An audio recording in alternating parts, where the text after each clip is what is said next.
Last week, I set out the details of the draft withdrawal agreement, which will ensure our smooth and orderly departure when we leave the European Union on the 29th of March next year. I also updated the House on the outline political declaration that set out a framework for the future relationship we want between the UK and the EU. Last night, I met with President Juncker in Brussels to work through the details of the full political declaration on this future relationship. We had good discussions in which I was clear about what we need in order to ensure the best possible deal for the United Kingdom. We then tasked our negotiating teams to work through the remaining issues, and as a result, the text of the political declaration has now been agreed between the UK and the European Commission. It honours the vote of the British people by taking back control of our borders, our laws and our money, while protecting jobs, security and the integrity of our precious United Kingdom. It ends free movement once and for all. Instead, we will introduce a new skills-based immigration system based not on the country people come from, but on what they can contribute to the UK. It ends the jurisdiction of the European Court of Justice in the UK. The text we have now agreed would create a new free trade area with the European Union, with no tariffs, fees, charges or quantitative restrictions. Crucially, the text we have agreed also has an explicit reference to development of an independent trade policy by the UK beyond this partnership with the EU.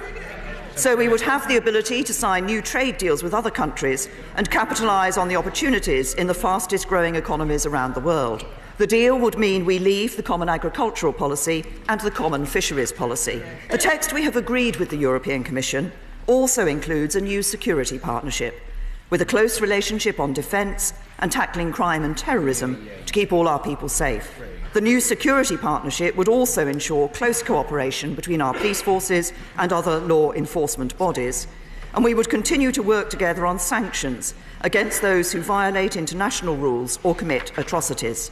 It will deliver a 20-month implementation period so that we have time to put our new future relationship in place and that businesses have time to prepare for it. It will protect the rights of EU citizens living in the UK and UK citizens living in the EU so they can carry on living their lives as before. And it will meet our commitment to ensure there is no hard border between Northern Ireland and Ireland and no customs border in the Irish Sea. The text is today being shared with the leaders of the other 27 member states ahead of the Special EU Council on Sunday. The negotiations are now at a critical moment, and all our efforts must be focused on working with our European partners to bring this process to a final conclusion in the interests of all our people. Gibraltar's British sovereignty will be protected, and that the future relationship we agree must work for the whole UK family. Today I met Chancellor Kurz of Austria, which currently holds the EU's presidency. And later today and tomorrow, I will be speaking to other European leaders ahead of returning to Brussels on Saturday. In these crucial 72 hours ahead, I will do everything possible to deliver it for the British people, and I commend this statement to the House.